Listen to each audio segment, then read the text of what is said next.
Side meeting public 38,000 మంది అంగన్వాడీలకు సంబంధించినటువంటి ఫోన్లు మీటింగ్లు పెట్టి ఇస్తున్నాం. వాళ్ళ ఎమ్మెల్యేలు కూడా కరీంనగర్ లాంటి చోట్ల పాల్గొని వాళ్ళు కూడా పంచడం జరిగింది. నీకేమైనా డౌట్స్ ఉంటే నువ్వు నివృత్తి చేసుకో, కానీ బట్టగాల్సి మీదేస్తాం మీరు తుడుచుకోండి అంటే అది తప్పు. అందుకనే నేను చిత్తశుద్ధితో అందులో వాస్తవం లేదు కాబట్టి, వాళ్ళు చేసిన ఆరోపణలో వాస్తవం లేదు కాబట్టి ఇవ్వడం జరిగింది. గతంలో కూడా ఇలాగే నా మీద తప్పుడు ఆరోపణలు చేస్తే గతంలో కూడా బీఆర్ఎస్ పార్టీ సెల్ కు అంటే ఆ పార్టీకి అధినేతగా కేసీఆర్ గారు ఉన్నారు కాబట్టి వారికే ఆనాడు నోటీస్ ఇవ్వడం జరిగింది. ఈ రోజు కూడా ఇవ్వడం జరిగింది. ఒక తప్పును 10 సార్లు చెప్పడం మూలంగా నిజమైతే అనుకుంటున్నారు. 44,42,00,000 టెండరు. అది టీజీటీఎస్ కు టెక్నికల్ గా సెల్ ఫోన్ ఏముండాలి ఎట్లుండాలనేది వాళ్ళు చూసుకొని దానికి ఒక ఎక్స్పర్ట్ కమిటీ ఉంది, 5 మెన్ కమిటీ ఉంది.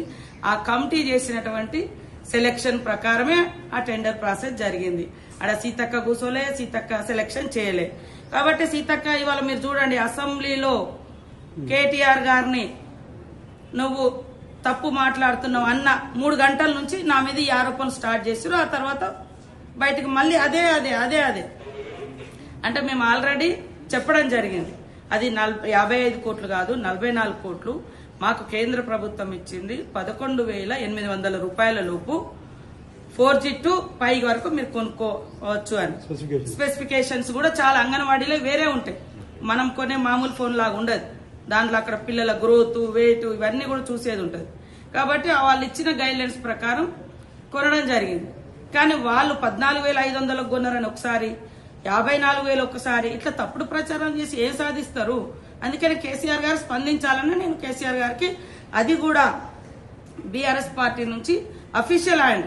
వ్యక్తులు చాలా మంది మురుగుతున్నారు తప్పుడు ప్రచారం. కేవలం నేను అసెంబ్లీలో గట్టిగా మాట్లాడినా, నిలదీసిన, మరి వాస్తవాలతో ప్రజెంటేషన్ చేసిన అనేక సబ్జెక్టుల మీద, కాబట్టి నన్ను టార్గెట్ చేశారు.